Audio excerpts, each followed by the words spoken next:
রাধে রাধে বন্ধুরা, তোমরা সবাই কেমন আছো? দেখো কত রকম সবজি এখানে নিয়ে নিয়েছি, দেখতেই পাচ্ছ। আমি আলু আর গাজরটা যেহেতু খুব শক্ত থাকে আগে ভেজে নেবো, তারপরে দিয়ে দেবো বেগুন, ডাঁটা, কুমড়ো সব দিয়ে একটু লবণ দিয়ে আমি কিন্তু ভেজে নেবো। দেখতেই পাচ্ছ আমি ভেজে নিচ্ছি। আমি কিন্তু ভাজতে ভাজতেই এটাকে পুরো একদম নরম করে ফেলবো, অর্ধেকের বেশি সেদ্ধ হয়ে যাবে ভাজতে ভাজতেই। আমি এর মধ্যে কাঁচা লঙ্কা দিয়েছি, তোমরা চাইলে শুকনো লঙ্কা ফোড়নেও দিতে পারো, আর পাঁচ ফোড়ন দিয়েছি আমি। প্রথম কথা হচ্ছে, যেটা তোমাদের সাথে শেয়ার করা হয়নি, আমি কিন্তু পাঁচ ফোড়ন দিয়েছি, তোমরা চাইলে অন্য কিছু দিতে পারো। আর পাঁচমিশালি ঘ্যাট মানেই পাঁচ ফোড়ন মাস্ট। পাঁচ ফোড়নের গন্ধটা খুব ভালো লাগে ঘ্যাটের মধ্যে। দেখো আমার কিন্তু কি সুন্দর লাগছে, কালারফুল। অলমোস্ট ভাজা প্রায় ডান। দেখতেই পাচ্ছ যে কুমড়োগুলো গলে গলে আসছে। আমি এর উপর থেকে কিছু সবজি আমি আলাদা করে রেখে দিয়েছি, যেগুলোতে জল ছাড়ে, ঠিক আছে, নরম সবজি, সেগুলো কিন্তু আমি আলাদা রেখে দিয়েছি। এর মধ্যে আমি কি কি দিয়েছি তোমাদের আমি বলবো। তার আগে দেখো, আমি এর মধ্যে এখন ঝিঙে আর পটলটা দিয়ে দেবো। ঝিঙে আর পটলে যেহেতু পরিমাণে বেশি জল থাকে, তাই কিন্তু আমি পরে দিচ্ছি, কারণ আমি আগেই ওগুলো ভেজে নিয়েছি শক্ত জিনিসগুলো।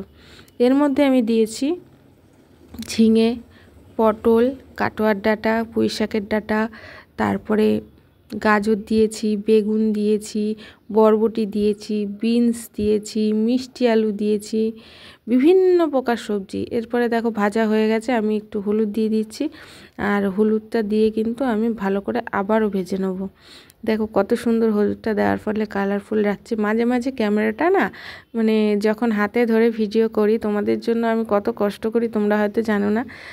ক্যামেরার সামনে হয়তো দেখতে সব কিছু সহজ মনে হয়, কিন্তু ক্যামেরার পেছনে মানুষ কতটা পরিশ্রম করে, যারা ভিডিও করে তারাই একমাত্র বলতে পারবে। দেখো আমি এগুলো দিয়ে আবারও ভেজে নেব। সবথেকে বড় কথা, হাতে ধরে যেহেতু ভিডিও করি, মাঝে মাঝে না একটু লম্বা, একটু হয়ে যায়, একটু নড়ে যায়, একটু সরে যায়। মাঝে মাঝে তো মনে হয় যে মোবাইলটা হয়তো তরকারির মধ্যেই হাত থেকে পড়ে গেল।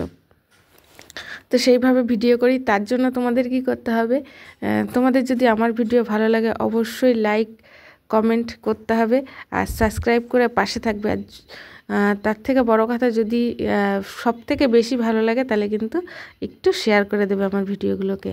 দেখো এখানে আমি ভাজা জিরের গুঁড়ো দিয়ে দিয়েছি। ভাজা জিরের গুঁড়ো দিলে গন্ধটা খুব সুন্দর বের হয় পাঁচমিশালি ঘ্যাটে। তোমরাও দিয়ে দেখবে, অবশ্যই তোমাদেরও ভালো লাগবে। দেখো আমার কিন্তু সব কিছু একদম সেদ্ধ হয়ে গেছে, তোমরা দেখে বুঝতেই পারছো। মানে আমি এতটা পরিমাণ ভেজেছি যে ওরা একদম নরম গলে তুলতুলে হয়ে গেছে। শুধু জল দেওয়া হচ্ছে এই কারণেই যে ডাঁটাগুলো যেগুলো রয়েছে সেগুলো হয়তো একটু শক্ত থাকতে পারে, তার কারণে আমি পরিমাণ মতো একটু জল দিয়ে দেবো। তোমরা জলটা এমন পরিমাণ দেবে তোমরা যেই হিসাবে খাবে। তোমরা হয়তো অনেকেই আছো একটু ঝোল ঝোল পছন্দ করো, বা অনেকেই আছো একদম শুকনো শুকনো পছন্দ করো। আমি একটু মাখো মাখো টাইপের রাখতে পছন্দ করি, সেই হিসাবে কিন্তু আমি জল দিয়েছি। তোমরা তোমাদের পরিমাণ হিসাবে জল দিয়ে দেবে। এখনও পাতাটা দিইনি, পাতাটা আমি লাস্টে দেব ফুটে ওঠার পরে, যাতে কালারটা পাতার আরও ভালো থাকে। সবথেকে বড় কথা, তোমাদের যদি ভালো লেগে থাকে অবশ্যই অন্যজনকে শেয়ার করে দেখার সুযোগ করে দেবে। আর তোমাদের লাইক কমেন্ট সাবস্ক্রাইব করে আমার একটু পাশে থাকবে। আমি এর মধ্যে একটু দেখতেই পাচ্ছ, আমি কিন্তু নামানোর ভিডিওটা তোমাদের সাথে শেয়ার করা হয়নি। তোমরা একটু চিনি দিয়ে সামান্য ফুটিয়ে তোমাদের হিসাব মতো তোমরা কিন্তু নামিয়ে নেবে। লাস্টের ভিডিওটা আমি স্কিপ করে গেছি, সবাইকে ক্ষমা চাইছি দেখানোর জন্য।